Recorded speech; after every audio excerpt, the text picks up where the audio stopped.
channel. This is Ishika Jambal, a second year BSc Paramedical student at Indira Gandhi Medical College and Hospital. तो friends, जो मेरी आज की video है इसमें मैं आपको बताऊंगी बीएससी पैरामेडिकल के बारे में कि बीएससी पैरामेडिकल क्या होता है और अगर हमें ये कोर्स करना है तो हम कैसे इस कोर्स को कर सकते हैं, इसके लिए क्या फॉर्मेलिटीज होती है, कब इसका एंट्रेंस टेस्ट होता है और कब इसके फॉर्म निकलते हैं। तो मेरी आज की वीडियो उन सभी स्टूडेंट्स के लिए हेल्पफुल होने वाली है जो बीएससी पैरामेडिकल करने के लिए इंटरेस्टेड हैं। तो प्लीज बीएससी पैरामेडिकल की पूरी जानकारी लेने के लिए मेरी वीडियो के साथ एंड तक बने रहना।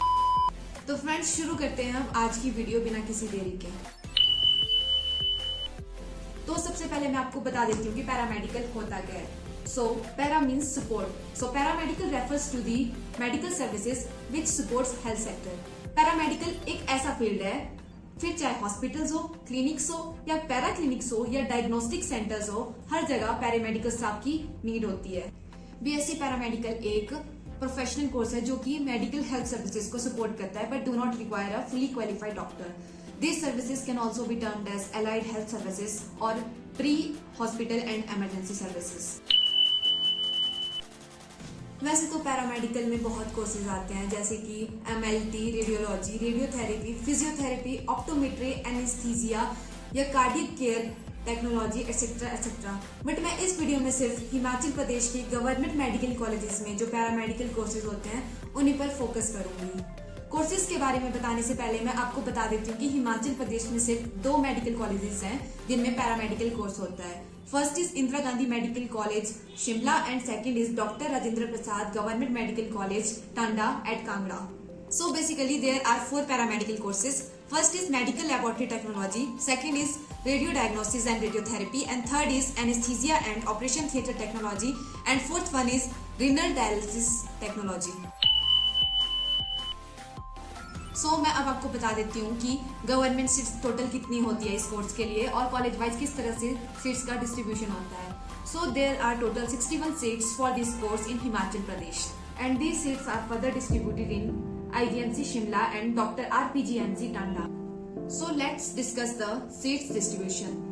There are total 20 seats for medical laboratory technology, 10 at IGMC Shimla and 10 at Dr. RPGMC Tanda.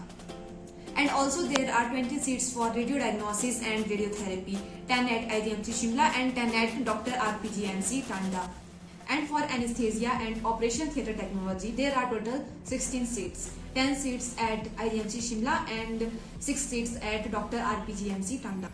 और अगर हम बात करते हैं रिनल डायलिसिस टेक्नोलॉजी की, तो मैं आप सबको बता देती हूँ कि ये पैरामेडिकल कोर्स सिर्फ इंदिरा गांधी मेडिकल कॉलेज में ही होता है और इसकी टोटल 5 सीट्स होती हैं। तो फ्रेंड्स, मैं अब आपको बता देती हूँ अगर हमें ये कोर्स करना है तो एक कैंडिडेट की क्या क्वालिफिकेशन होनी चाहिए, क्या एलिजिबिलिटी होनी चाहिए कि हम एंट्रेंस टेस्ट के थ्रू एडमिशन ले सकें इस कोर्स में। तो friends, there is a qualification and eligibility criteria for admission to paramedical course through entrance test. First criteria is that candidate should be 12th pass with medical stream.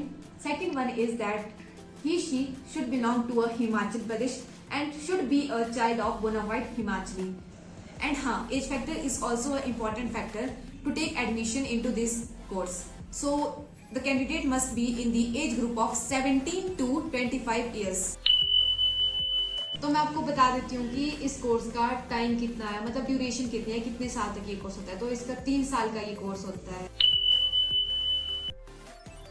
तो मैं अब आपको बताती हूँ कि अगर हमें एंट्रेंस एग्जाम देना है पैरामेडिकल कोर्स के लिए तो इसके फॉर्म्स कब निकलते हैं और कब मतलब इसके हम फॉर्म्स फिल कर सकते हैं और क्या प्रोसीजर होता है।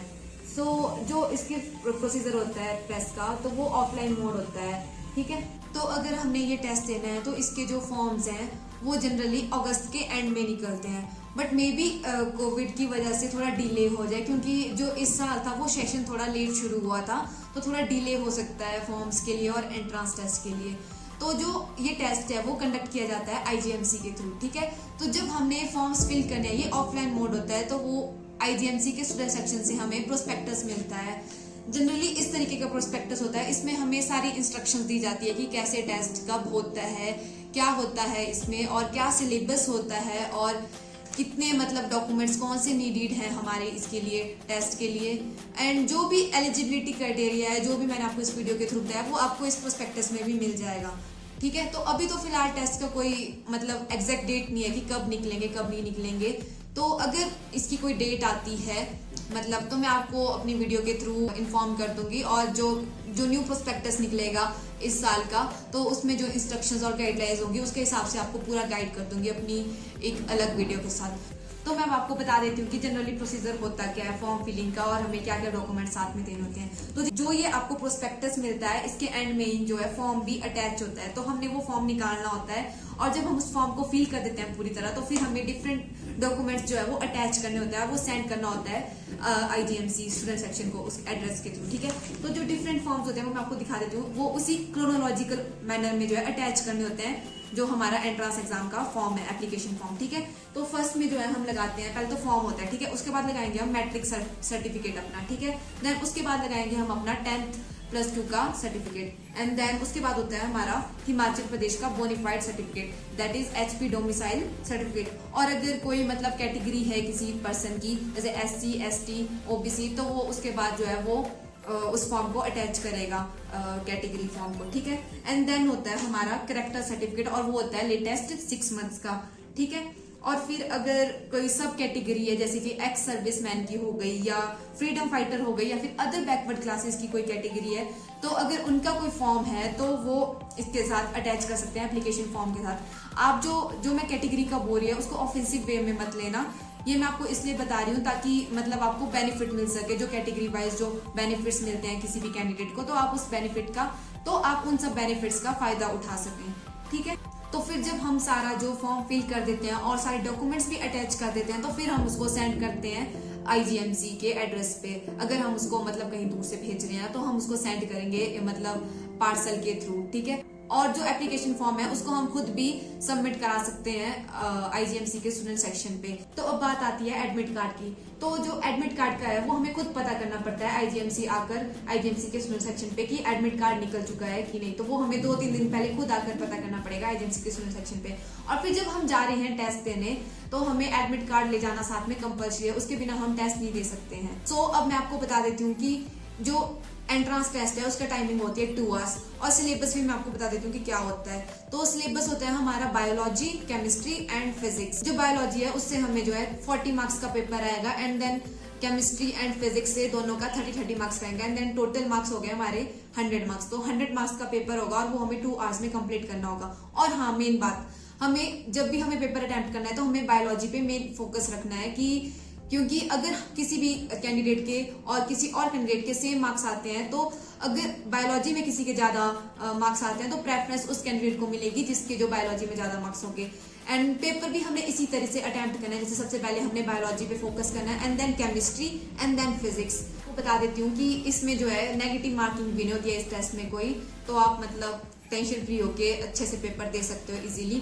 और जो मैंने बताया ना आपको कि किस तरीके से हमने पेपर अटेम्प्ट करना है, तो आपने इसी चीज को ध्यान में रख के पेपर अटेम्प्ट करना है और प्रायोरिटीज उन्हीं सब्जेक्ट्स को देनी है, पहले बायोलॉजी, केमिस्ट्री और फिजिक्स। ठीक है। तो जब हमारा एग्जाम हो जाता है, ठीक है, तो उसी के कुछ दिनों बाद मतलब 10 और 20 डेज के बाद रिजल्ट आ जाता है। तो अगर आपका एग्जाम क्लियर हो जाता है तो काउंसलिंग होती है। ठीक है। वैसे तो 2 राउंड होते हैं काउंसलिंग के, एक होता है फर्स्ट राउंड काउंसलिंग का और एक सेकंड राउंड होता है। तो सेकंड राउंड की जो काउंसलिंग है उसको भी वही लोग अटेम्प्ट कर सकते हैं जिन्होंने फर्स्ट राउंड करा होता है अटेम्प्ट। तो जब जो काउंसलिंग होती है उसी के 2 दिन पहले जो है IGMC के साइट पे जो है जो मेरिट लिस्ट है स्टूडेंट्स की वो रिलीज करी जाती है और उस पर हमें पता लग सकता है कि किसके मतलब कितने मार्क्स हैं उस हिसाब से। ठीक है।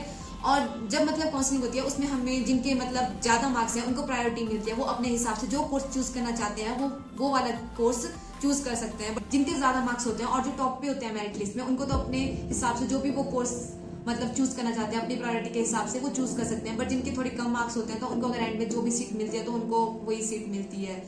ठीक है।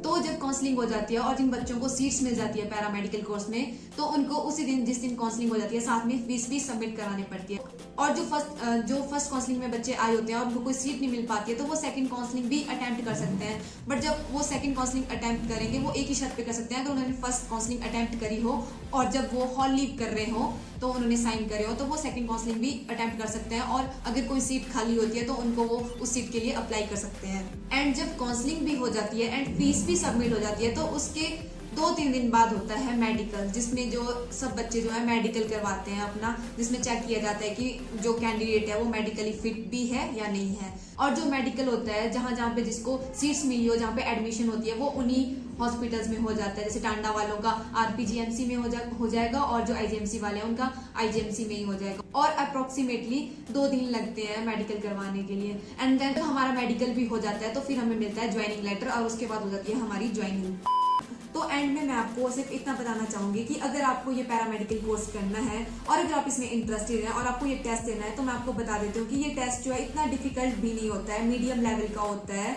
जनरल से क्वेश्चंस आते हैं इसमें, फिजिक्स में भी इतने न्यूमेरिकल्स नहीं आते हैं, जनरल से क्वेश्चंस आते हैं, तो आप इजीली इसको कर सकते हैं। टेस्ट काफी इजी होता है, कंपटीशन इतना नहीं होता है, बट सीट्स काफी कम होती है। जैसे मैंने आपको बताया था कि 61 सीट्स होती हैं टोटल, तो यहाँ पे कंपटीशन सिर्फ सीट्स के लिए होता है। सो ये थी बेसिक बातें regarding BSc paramedical course in Himachal Pradesh.